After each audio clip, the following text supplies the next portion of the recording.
Épreuve de bac d'Amérique du Nord pour les premières spécialités. On se consacre à la partie automatisme. On lit bien la question. Aucune justification n'est demandée. Une seule réponse possible, ce qui permet de procéder par exemple par élimination sur certaines questions.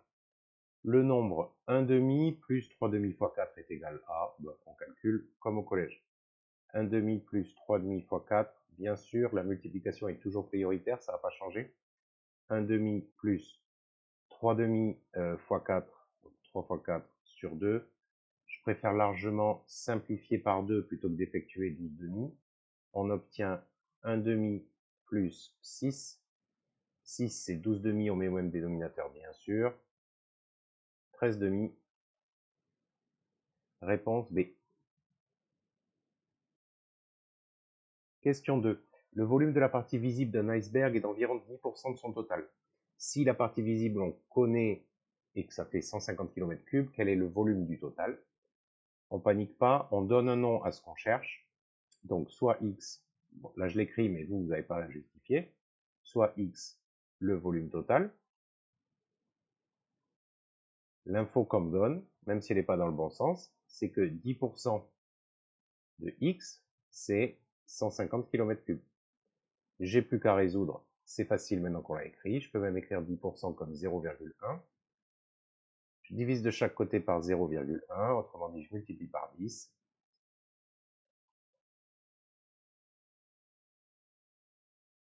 Et donc, j'obtiens que le volume total est de 1500 km3.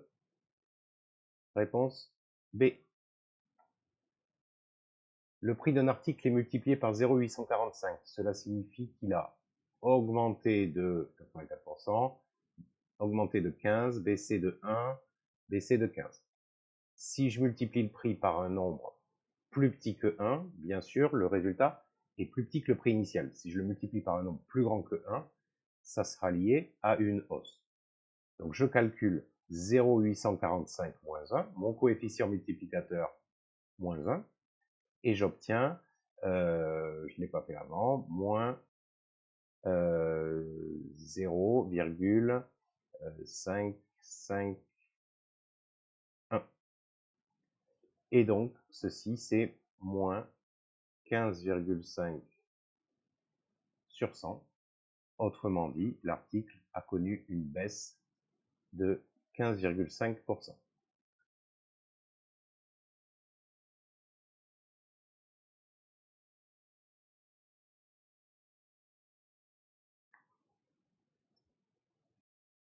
Question 4.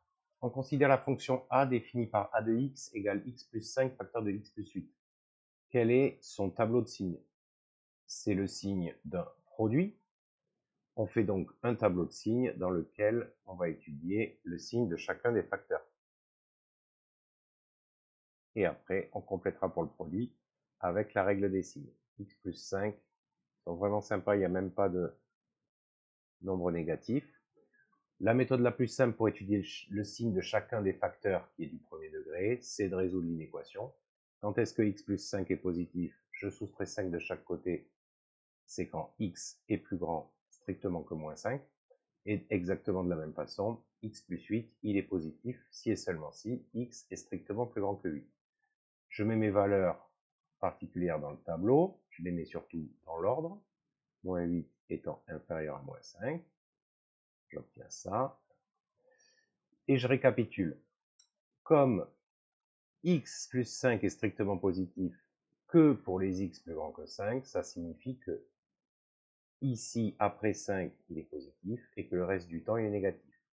Idem pour x plus 8, qui est positif après moins 8, donc il est positif après, il s'annule bien sûr en moins 8, et le reste du temps, il n'est pas positif, donc il est négatif. Le produit x plus 5, facteur de x plus 8, c'est-à-dire a de x, je complète par règle des signes, plus, moins, plus, et bien sûr en moins 8 ou en 5, un des deux facteurs s'annule, donc le produit s'annule. J'ai plus qu'à regarder le bon tableau, plus moins plus s'annule en moins 8 et 5, c'est la question, c'est la réponse C. Je vérifie que les autres ne conviennent pas. Ok. Il y avait une autre façon de faire ça, c'était en utilisant nos connaissances de première sur le second degré. Je lis immédiatement ici les racines qui sont moins 5 et moins 8. Du coup, je le fais là. Ça s'annule en moins 8 et en moins 5. Et le signe, c'est toujours du signe de A, sauf entre ses racines éventuelles. Ici, il en a bien 2. Et le signe du A, il suffit de développer x fois x pour se rendre compte que le A, c'est 1. Donc, c'est du signe de A partout, sauf entre ses racines. On obtient le même tableau en version plus rapide avec des connaissances de première. Question 5. Un singe choisit au hasard parmi les lettres de l'alphabet. On note les événements. V, il choisit une voyelle. M, le singe choisit une des lettres du mot singe. Je rappelle, l'alphabet est constitué de 26 lettres et les voyelles, il y en a 6.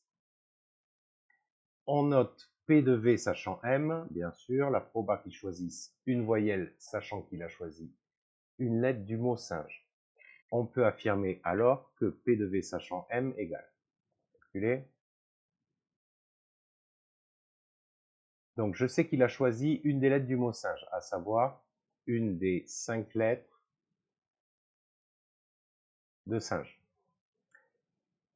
Et je regarde la probabilité qu'il ait choisi une voyelle.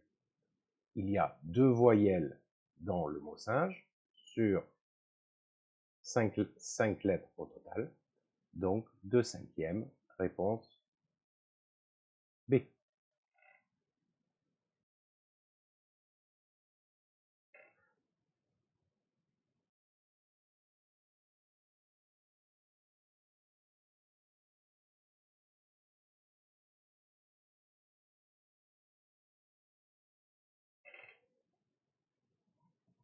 Question 6.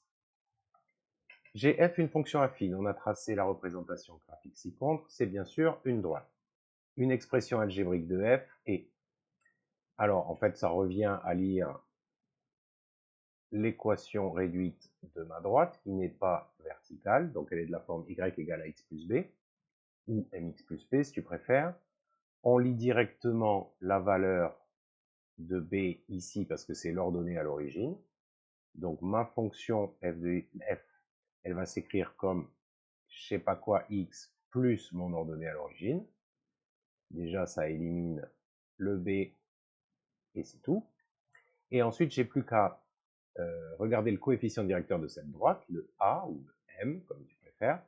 Je rappelle que on peut le trouver en faisant la différence des ordonnées de 2 points sur la différence des abscisses. Je prends par exemple pour a ce point-là, pour b celui-là, et je remplace. YB vaut 30 moins YA qui vaut 0 sur XB qui vaut 0 moins YA qui vaut 3. 30 moins 0, ça fait 30. 0 moins 3, ça fait moins 3. Et donc, moins 10x plus 30. Réponse C. Question 7. La forme développée et réduite de l'expression x plus 2 carré moins 1 moins x carré. Un peu de calcul. On y va. X plus 2 au carré moins 1 moins x carré. Identité remarquable, a plus b carré. Donc a carré plus 2ab plus b carré. Et ici, autre identité remarquable, a moins b carré. Et attention, il y a un moins devant, donc je mets moins. Et je développe à l'intérieur de la parenthèse. 1 au carré, ça fait 1. Moins 2x plus x carré. Moins parenthèse, c'est comme si je distribuais un moins 1. Donc ça me fait moins 1 plus 2x moins x carré. Je change tous les signes dans la parenthèse. Et j'y vais. X carré moins x carré, ça dégage. 4x plus 2x, 6x. 4 moins 1, 3. 6x plus 3, réponse B.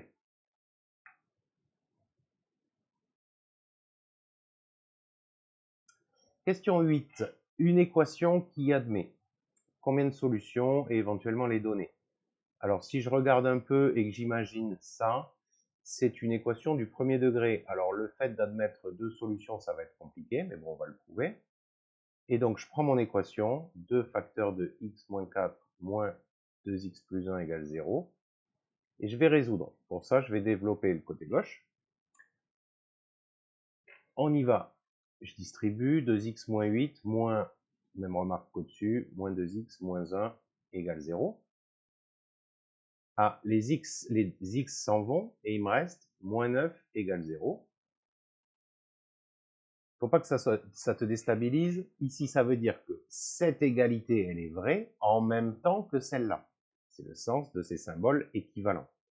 Moins 9 ne vaut jamais 0, je t'apprends rien. Du coup, cette égalité sera tout le temps fausse, et du coup, celle-là aussi. Du coup, aucune solution.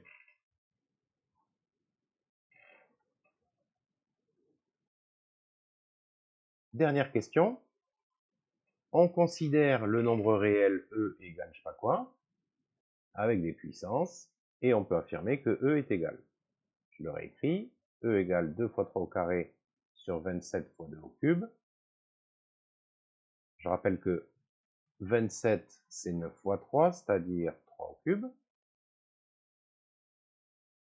Et du coup, je peux découper ma fraction parce qu'il n'y a que des produits. Je peux mettre les deux ensemble. Je détaille bien tout, hein, mais il y a vraiment moyen d'aller plus vite. Et les trois ensemble, ça me fait 2 exposant moins 2 fois 3 exposant moins 1. Autrement dit, 1 sur 2 au carré fois 1 tiers, c'est-à-dire 1 quart fois 1 tiers, c'est-à-dire 1 douzième. Réponse B.